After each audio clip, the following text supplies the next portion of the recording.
This is I Should Be Writing, Season 21, Episode 18. But I should be writing. I should be working on my craft. I should be writing. I should be submitting my next draft. But I'm sitting home watching Doctor Who. Hi there, welcome to I Should Be Writing. This is a podcast and live stream for wannabe fiction writers by someone who still feels that way most days. My name is Mer Lafferty. I've been doing this podcast for over 20 years. I have gone from publishing nothing to, I guess I've got about 8 books out now. And I just still talk about all the ins and outs and good and bad about trying to be a creative professional. But luckily, I have a real writer with me today, and that is Tim Chawaga, author of Salvagia, which is, I read a while ago and blurbed because it was a lot of fun, and I was delighted to hear from your publicist that you wanted to be on the show. So welcome, Tim. Thank you. Thank you so much for having me. From one real writer to another real writer. Excellent. So let's start with just telling me, and the chat, of course, what your book is about. Sure. Salvagia is a near future science fiction mystery set in a flooded Florida. It's about a freelance Salvagia diver named Tris Mackey. Salvagia are objects that you can dive for in the future. They are artifacts from the past, therefore are present, that are partly decayed, partly not, and they are sold as collectibles to Salvagia collectors. Tris Mackey is a woman who needs to get a big score in order to buy a boat that she rents. And in pursuit of that score, she ends up finding a dead body underwater. And that dead body ends up being a very famous man in Florida at the time named Edgar Ortiz, and she gets embroiled in a larger mystery. Excellent. It's funny not trying to figure out the genre of this book because you've got, of course, sci-fi. You've also got climate fic. You've also got mystery. You've also got humor, which it really isn't a genre in itself, but you have elements of that. And tool. I'm sorry?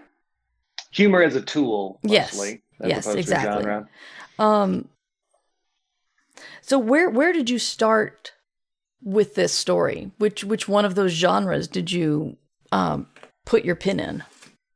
So I think I got the initial idea when I was walking through a bookstore, and it was a bookstore that's like in a building that has a bunch of like tech companies. So it's a very cute bookstore, but a lot of the books are like catering to sort of big tech moguls. And one of the books that I saw on the bookshelf was, it was called Seasteading. And it was about like living at sea in the future, like people living on boats and sort of creating their own sort of like post-national, international waters sort of societies, which I thought was so cool until I sort of realized that it was like very obviously like a Peter Thiel backed like crypto libertarian. Yeah. We're going to mess up the world, but we've got enough money to buy boats to float on the oceans that are flooding you. Yeah, exactly. So I thought to myself, how cool would it be if we were doing that and it was all people who were cool? So I think that's where the idea came from on the science fiction side. And then I was reading a lot of Kim Stanley Robinson at the time, particularly New York 2140. And I was very compelled by the ways in which he shows how New York could adapt to climate change, to like living in sort of like a Venice of the future. So that was the science fiction side. I've always been a huge fan of the Travis McGee series by John D. McDonald, which is a crime series from the 60s about a guy who lives on a houseboat outside of Fort Lauderdale and solves property-related crimes related to the property boom of Florida in the 60s. So pretty much just like those two, trying to bring those two ideas together in a way where I would be able to talk about my own ideas for how we can live in the future, particularly a climate ravaged future in one of the most climate vulnerable places in the country, while also fulfilling my own urge to have like a nice tight mystery plot. Mm-hmm. Yeah, that was going to be my next question because I write science fiction space murder mysteries, and I know that Yeah. I've had discussions with my editor on which genre is more important. For example, I tried to take this like a B story off onto another planet, and she's like, "No, you're leaving the murder mystery behind." And so I'm like, "Okay, murder." Even though the setting of science fiction was, I mean, where I wanted to write, but like the plot, the mystery was the most important thing, and that has gotten me really thinking about other people's cross-genre books, and if they had one genre they thought was the most important.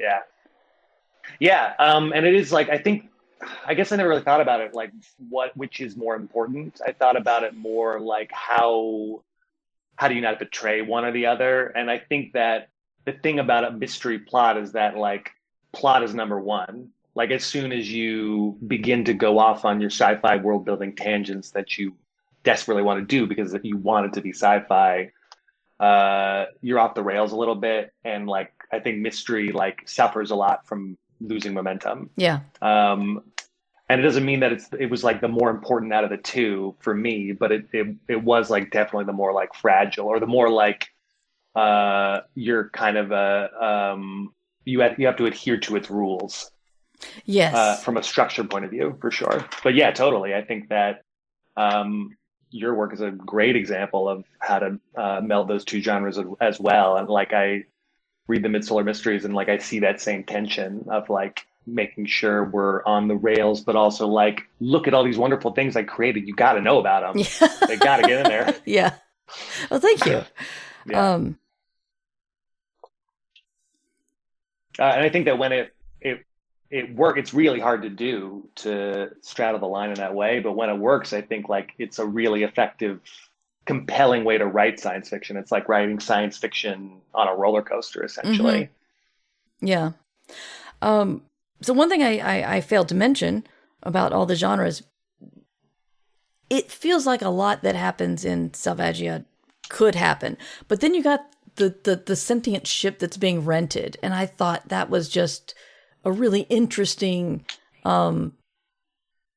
Is that the word I'm looking for? I don't know. You know what I'm talking about, so we're going to go with it. It's artificial. So yeah.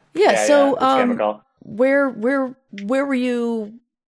What were you wanting to add to the story by adding the sentient ship? I wanted to think of an artificial intelligence that was unlike what was the artificial intelligence that is existing right now, or in popular knowledge right now, which isn't really artificial intelligence. But yeah, I wanted to think of something different than that. But I also wanted to create a form of intelligence or something that where there would be a question of whether it was going to be allowed to develop into what it wanted to, like a question of something that had like a question of its own free will. Because what other characters think of semi-sentience says a lot about them.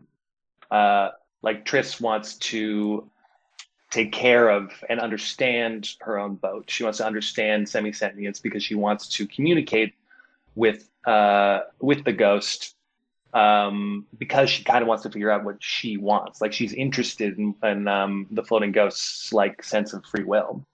And there's also sort of like really what semi-sentience is in the form of the book is, what the floating ghost is sort of like essentially a shelter dog, mm-hmm. like an animal that is something that Triss lives in, but that she is entrusted with, but whose history she doesn't know and she has trouble communicating with. Mm-hmm. So I think that it's a good way to sort of like make her more of a human character, to see how she interacts with the ghost. So by the human talking to the AI is making the human more human. Yes. That's interesting. Yeah, I thought so. Yeah. Yeah. So you just recently had your debut at Worldcon. I was bummed that I could not make it, but let's talk about Worldcon as a debut author.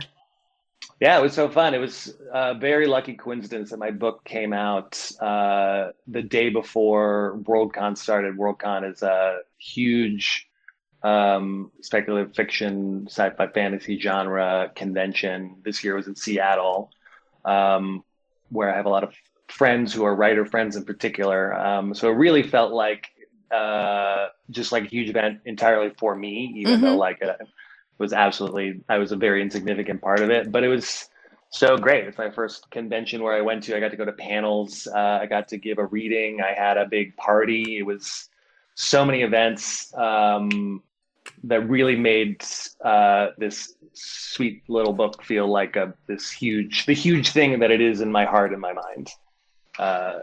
Seemed to be reflected in that Worldcon. So we're going to talk about another bully than this, but the imposter cop shows up a lot in almost everybody's world. Totally. Did you have any of that stress at Worldcon? No, like as I usually do, I do all the time. And because coincidentally my book came out before this event where I had all these things planned, I was totally tricked for the whole week that I was like that I was like a real author and that I really belonged there, and it was the best. That's great. Yeah, It really was. We're going to need to get that information from you on how to do how do you that. always release a book right before a thing unrelated to it where you have a lot to do. Okay, while that does sound simple, there's a lot of moving pieces that probably won't make it simple. Oh yeah, it was complete luck. I had nothing. It was not planned at all, but it really worked out. From the chat, we have Foxes and Roses saying it was all for you, Tim, and Kitsune Nong. I got my Salvagia copy signed during Worldcon, and Foxes and Roses. Tim is very talented at signing books as well as writing them. So well done. Did you have to practice your signature? It doesn't deviate as much as it needs to. Okay. From my real life signature, it is very like scratchy. There's a T, and that's very very clear that that's a T. And I did not need to practice that very hard. But then like the rest of my signature is very like whatever my hand feels like doing for the next second and a half is my signature for the book. Right. So the bully I did want to talk about today, because it kind of, it doesn't really dovetail with your release because that was promotion. But it's called The Party. And I'm going to show it to the chat right now. If you're watching live, you get to see it. And if you're not, then you can see it in the blog and show notes. The Party is different than the other bullies. The other bullies usually either hurt your feelings by telling you suck, or they point out that someone else is so much more successful than you are, or just tells you that it's really worth giving up and we should just go to sleep. But The Party is fun. It's this cute little guy who says, you know what, you're the best writer in the world, and I'm going to go tell everybody. In fact, let's both go tell everybody, and let's throw a party at the same time, and you can get that chapter done tomorrow. And so it's one of the hardest to struggle with because it's usually connected to other people and your social life. So, denying the nap is just staying awake. Denying the meaner bullies is just, mental fortitude. But this one is socially connected. So if you have a time when you have a deadline or something and you want to submit to the party, what do you do? Ooh, this is a very particular insidious problem too if all of your friends are writers, if the parties that you can go to are writing parties, because you can trick yourself into thinking that this is a networking opportunity. Oh, yeah. The party you go to, for sure. And sometimes it really is. Sometimes it is really meaningful to like go to an event and have there be writers everywhere and getting little updates about what everybody else is doing and the ways in which they are procrastinating. So that you feel better about yourself procrastinating. But what do I typically do? I think so I also live in New York City, which is a place where I have the opportunity to essentially do whatever I want at any time, and it's always there. It's always a temptation not to. The thing that I found most effective is to have a routine, which I think is not an exciting answer, but probably a common one. I write in the morning before work, pretty much, and like that period of time where there's just no other thing to do. I have no thing that I need to do. There's no one to talk to. I have no, like, the day has not like infested me yet. Um, like having that block of time and sticking to it relatively consistently uh, relieves a lot of the pressure for when like the party thing comes up. And then sometimes you do just have to say no to the party. And if you do that once, I feel like that's my good deed for the month kind of thing, where like once you do it once, like you can say yes to all the other parties.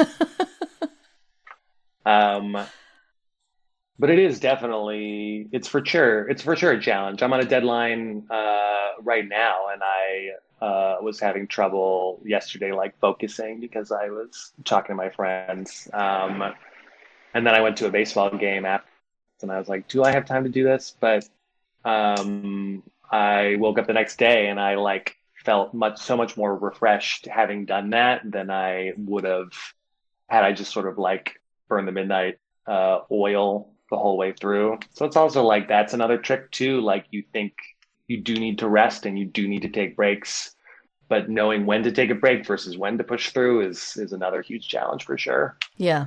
Yeah. And that's something that you kind of just have to figure out on your own, because you know your willpower slash mental energy and all that stuff.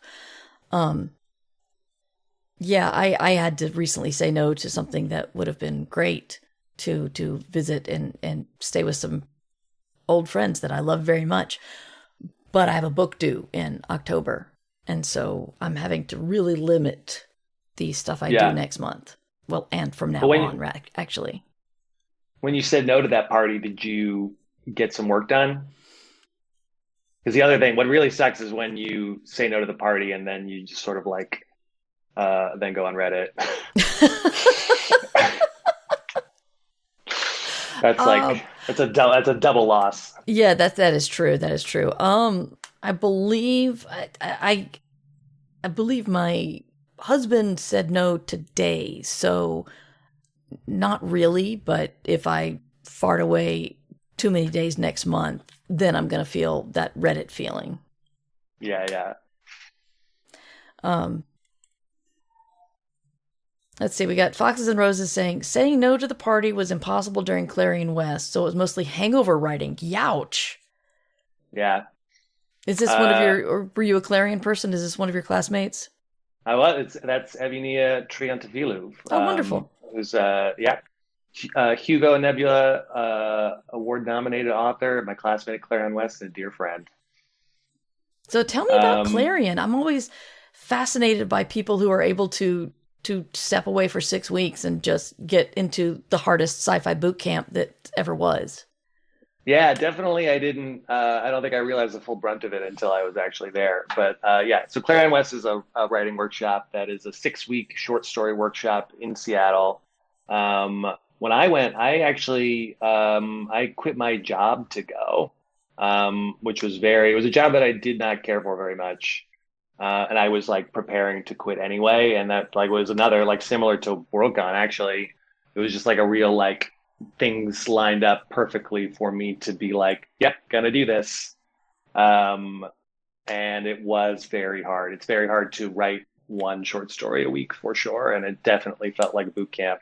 But then the people you go with become like your like trial by fire, like comrades in arms, in a way that also I was not prepared. That's the thing that I was not prepared to get out of it. I was prepared to write 6 short stories. I think none of which I sold, although one of them turned into this book. Oh, excellent. So that's pretty cool. I met very cool instructors, but mostly what I got out of it was like very dear friends that I just spent a great amount of time with in Seattle. I think not enough people, when they're talking about building a writing career, talk about, I mean, we talk about networking, but really the most important thing is connecting with the people who are at their same stage of career as you, because Yes, exactly. it's very important. I remember one of my first interviews many years ago was with James Maxey, and I usually ask people at the end what advice they give to new writers, and his just very much surprised me, which was be kind. And Hmm. it was, you'd never know when someone's going to become a friend, or later in their career they'll become an editor or an agent or somebody who, you would like to have positive memories of you. Yeah. And again, I'm kind of edging into the whole networking thing again, but networking doesn't mean holding your nose and being nice to people who suck. It really is just trying to find people who are like you and near the same spot in your career and talking to them. So yeah, Yeah. I'm not super close with my friends from Viable Paradise. Granted, we only had a week, but I still try to see them at cons when we show up at the same place. So I understand.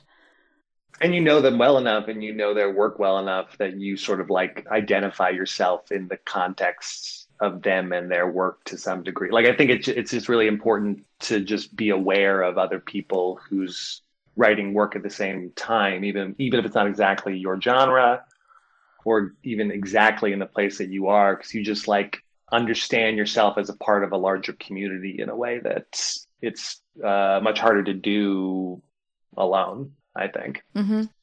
Yeah, definitely. Which is why I try to encourage people to, do cons if you can, do Yeah. workshops. Just meet as many people as you can, because it can't hurt you, and it might help you. It actually, I thought I was terrified to go to my first con, which was BosCon, I think in like 2020. Um, because for that reason, because a couple of friends from Clarion West were going, and that's how I like worked up the courage to do it. But like really, I didn't know anybody, and I felt like I had no business being there. And I went to a few panels and stuff, but it just like ended up being so fun, and like the barcoding aspect of it, what to me was so fun, and Mm-hmm. really like I think that the spec fit community that we're in particular is very, very kind and welcoming, but it really is like the first step to getting over your imposter syndrome to like go to a con where you don't know anybody and just start talking to people. Mm-hmm. So I think more people are in the same place that you are, at least in their heads about their own writing that you are, Yeah. but you never know until you talk to them. Um, One thing I found interesting about your book was your characterizations, because you don't let us ease into who these people are. It starts hard and fast, and you don't have a lot. You don't give yourself a lot of time to talk about who's the betrayer and who's the hero, and dealing with the boat and everything. How is characterization one of your strengths? And next, what do you struggle with? Oh, do I think characterization is one of my strengths? I actually don't think that it is. I think that but I occasionally say that it is, because my background is in theater, actually.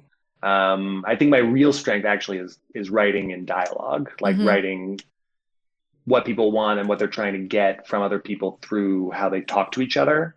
But I don't think that's necessarily the same thing as like having a particularly like deep, rich character. I think I worked really hard in this book to do that. And I think that through a lot of drafts, I think that they do, to me at least, feel like real solid people. I think the thing you're talking about where I don't give a lot of uh, space before I like jump into what people are talking about is me specifically trying to emulate the style of John D. McDonald, who wrote the Mm. Travis McGee books. And then trying to do that in sci-fi where like I have even like less real estate because I am world building too. I think that John D. McDonald is like the true crime fiction master of like painting a character in a sentence and a half that has a full like beginning, middle, and end. And I was definitely like intentionally trying to write characters in that way in this book, which kind of made like my job doubly hard because I think it kind of is a challenge for me. Another thing that I think I struggled with a lot in general in my writing is like I think that the thing that I work really hard on anyway were like physical descriptions of things. Like I said, like my background's in playwriting, so I think I'm great at dialogue and I'm great at thinking of what a world could contain, but like I'm not really a visual learner at all. Yeah. And I'm trying to like visually paint things that don't exist. So something that I tried really hard to do because it's not easy for me is like paint the picture of the Astro America, paint these like worlds and this sense of Florida that's sensory, like not just visual. Right. So those are things that I worked on. Whether or not how successful they were is up to the reader. Right. Well, we are at an ad break. I'm going to pause this for a moment, and we'll be back with a couple more questions for Tim Chawaga, author of Salvagia. If you are a supporter via Patreon or Ghost, then you can continue listening with us. If you are a supporter of the regular feed just by listening, and I treasure you very much, you can see the other halves of interviews either by watching live at twitch.tv/MightyMer or supporting at Patreon or Ghost. And that information is over at merverse.com. So we will be right back. I want to see my name up on that shelf on the spine of a paperback. Tim, where can we find you online? You can find me mostly on Instagram at Tim Chawaga. I'm also on Blue Sky, also at Tim Chawaga, and I'm at www.timchawaga.com. Fantastic. And you guys can find me at merverse.com or just search for I Should Be Writing or Ditch Diggers and Mer Lafferty. It's pretty easy to find online. And if you have any questions for the show, you can email me, mightymer@gmail.com. And thank you so much, Tim. And everyone go out and get Salvagia. And we'll see you guys next week. And until then, you should be writing. Thank you for listening to I Should Be Writing, the longest running writing podcast in existence. This episode was made possible by the Fabulous, who support the podcast via Patreon or Substack. Join the Fabulous at patreon.com/mightymer or mightymer.substack.com. Theme music provided by John Anelio, art provided by Numbers Ninja, and podcast hosting provided by Libsyn. This episode is released under Creative Commons Attribution Non-Commercial No Derivatives 4.0 license. You can find all of my books and podcasts at merverse.com. I should be writing. I should be submitting my next draft, but I'm sitting home watching Doctor Who. I'm sitting home watching Doctor Who.